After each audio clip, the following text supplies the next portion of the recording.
What is going on, everybody on YouTube? Max Rock here with a brand new video, and today we're going to be doing a full review for the Motorola E4 Plus. Now, the Motorola E4 Plus is the bigger brother of the Motorola E4. Now, pretty much the phones have the same internals as far as like specs go, but when it comes to like things like the camera, the battery size, the screen size, metal shell here, it's on the back of the phone. Those are the main differences, but other than that, there's not really much of a difference if you ask me. You have a 13 megapixel camera on the rear here with LED flash. You have a 5 megapixel camera in the front with LED flash as well. You've got a 5.5 inch 720p screen, got a headphone jack on top, along with a noise canceling mic in the back there. On the bottom of the device, you got a micro USB charging port, and on the right side of the device here, you got your power button. As you can see, it's rigid, and you got your volume up and down keys, and you have a fingerprint scanner, which definitely works. Let me go ahead and change the camera angle for you guys. 1 second. So overall, I have to say the device itself, it does perform decent. From my experience, it hasn't performed the best. As far as Geekbench scores and everything, I've gotten some scores where my numbers wouldn't be similar to the Motorola E4. The Motorola E4, the device that has the 427, I believe as well, it's the same clock speed, all that is the same, and it scores a little bit higher on the multi-core score than it did on the Motorola E4 Plus. Now here's the thing, I'm not sure what the issue was, like what was going on. I did a reset to it, I had it on my apps. The only thing I could think of that was possibly giving trouble was the fact that I had an SD card in there, or I had some application that was installed that was slowing down the phone. I don't know, I can't explain it, but for some reason it was just a little sluggish, and it was evident on the Geekbench score. The battery is definitely the highlight of this device here. I got anywhere between about 6 to 7, maybe 7 to 8 hours on screen time here with this device easily. And you also have a front firing speaker.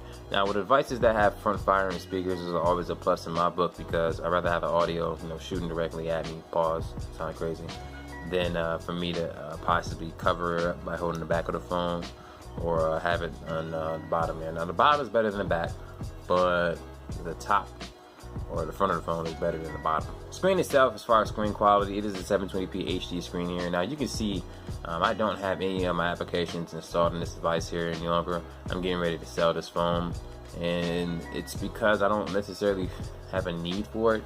And on top of that, I just picked up the device, the Motorola G6 Play, that has not as big as a battery, but I feel as though I would rather keep that phone as opposed to this one.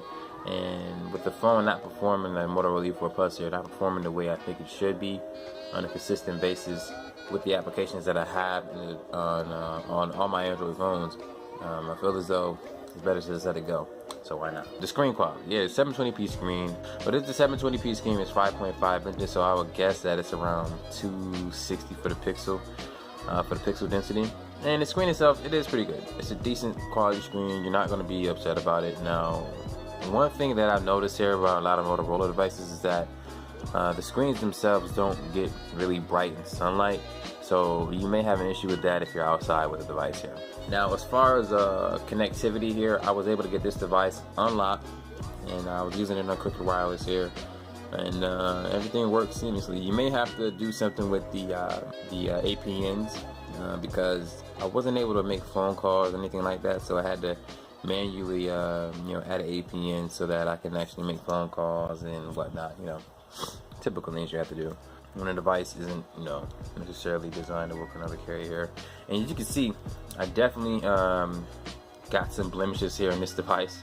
I was actually rocking it and using it for a couple days or so before I actually dropped it and got some dents and crevices, not crevices, dents and scratches, I don't know why I said crevices, on the device.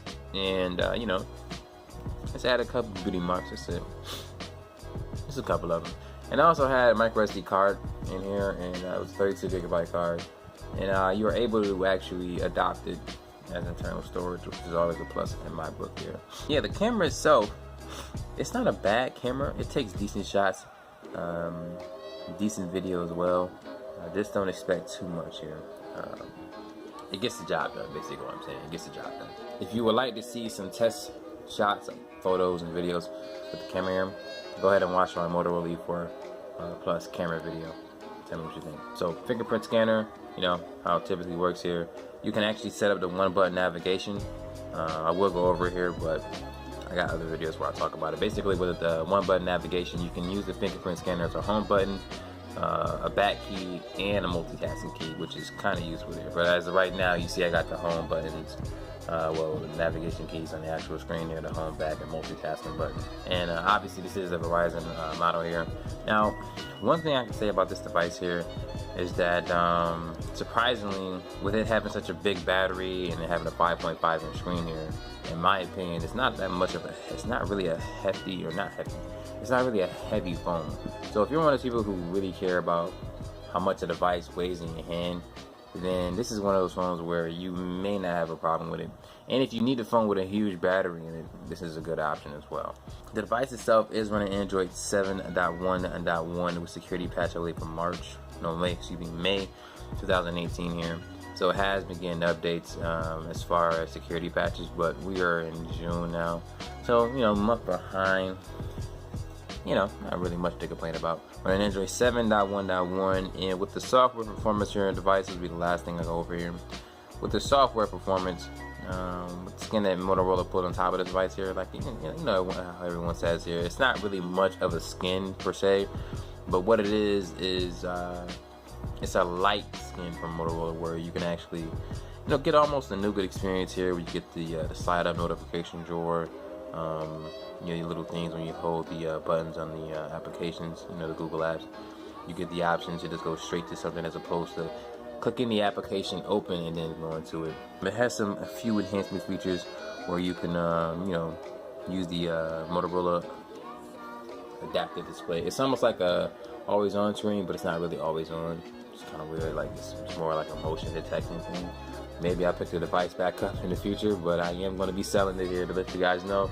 So for the time being, you may not see any more videos from the Motorola E4 Plus from me on my channel here, unless I get a crazy deal.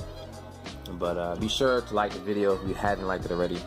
Subscribe to the channel if you haven't subscribed, and if you do subscribe, make sure you hit that notification bell so that anytime a new video comes to the channel, you will be notified. Until then, thank you for watching this video.